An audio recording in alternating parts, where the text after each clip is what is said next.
I listened with interest to Mr. Nasser's F&F committee meeting report, and I also read the printout. But I would like to suggest to the chair that Ms. Steitz, that those meetings now be moved back into being held into the public. It's been about 18 months or so approximately since F&F meetings were closed to the public.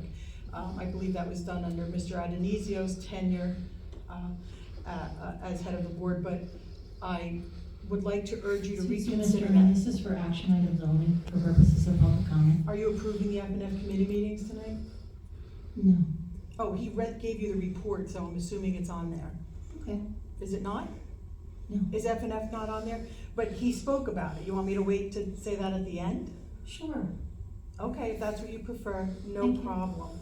Okay, in the policy, I'm gonna assume, I'll ask you first, Ms. Steitz, is this policy bylaws, the public 0167, public participation, is that on action items only tonight, since I'm a little bit slow on seeing what you're gonna act on and what you're just gonna gibber on about at the top of the dais? Because I don't know, if Mr. Nasser talks, I assume I could have spoken about what he said, but is this bylaw now an action item for tonight?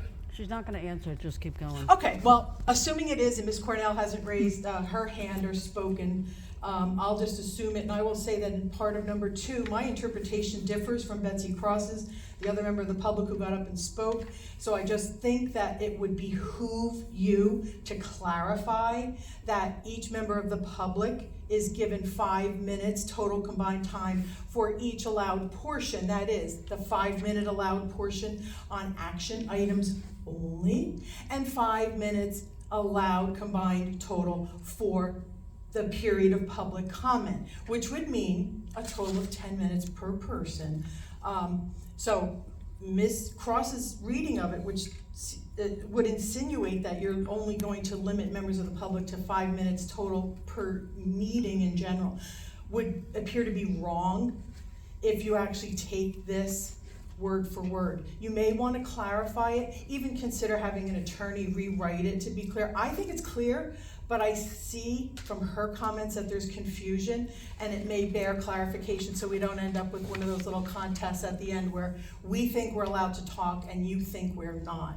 I have some other issues about the attorney bills. I'll save them to the end because I'm not sure whether that's considered something you're gonna vote on now in approving payment for them, or whether that's just general public comment.